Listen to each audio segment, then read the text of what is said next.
I'm like, you guys might be offended when he says it, but what are you going to do when I say it? Because at the end of the day, I am a black woman. I've lived a black life, and therefore I pay attention to politics. So I was actually excited for her when she ran for president the first time.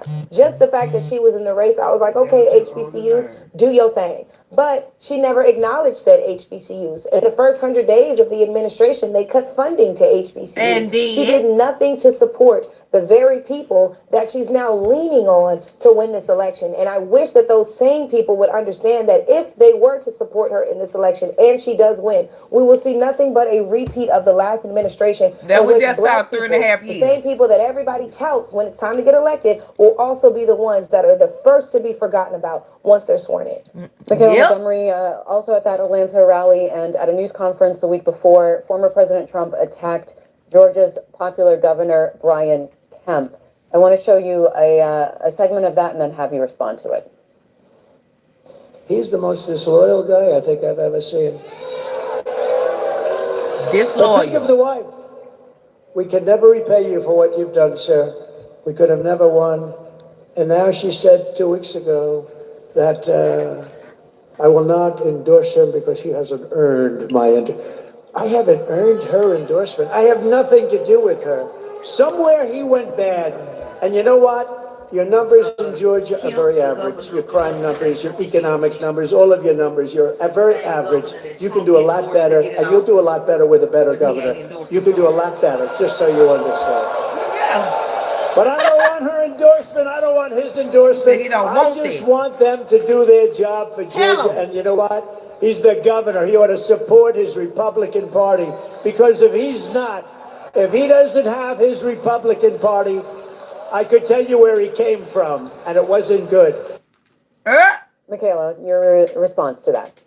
Well, I feel like that Trump and Kemp had a personal relationship, a personal friendship. Come on now. And the media, the current, I guess, narrative is that Trump called Kemp and asked Kemp to find 11,000 votes. It wasn't until this rally that I understood that that's not how the call went. The call was actually, can you make the call to start an investigation to see if maybe some votes have been lost. So I could understand why Trump, who used his political prowess to help Kemp get into office, would be offended at the fact that Kemp would not help him at least investigate something that he felt had gone wrong in terms of being reelected. So I don't see anything wrong with Trump personally feeling attacked or feeling like Kemp was disloyal for not making the call to start an investigation. Additionally, he spoke in Atlanta, and as a resident of Atlanta, I can speak that our crime rates are rampant. I can speak to the fact that people don't want to go out anymore because they fear getting shot or they fear their cars getting broken into. I can tell you that kids no longer walk to the park or go hang out at the bowling alley or the skating rink. We drive my son to the bus stop 3 blocks down the street.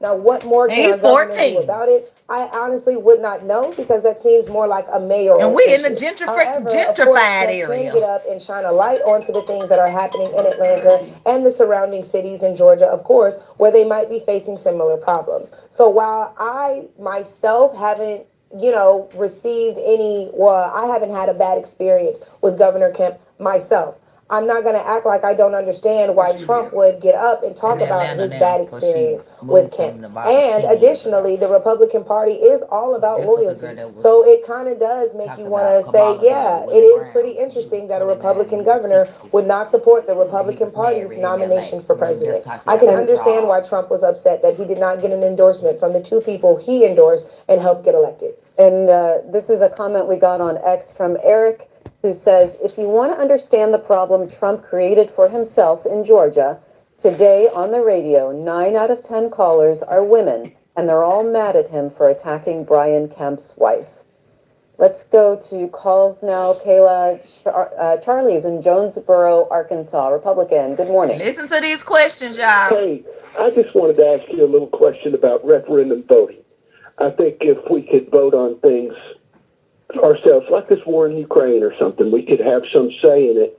And at least this voting on John Smith or George somebody, it doesn't matter who they are, they're not going to represent us. They'll get paid off. We have no say. This is an illusion of a democracy. And I also wanted to say,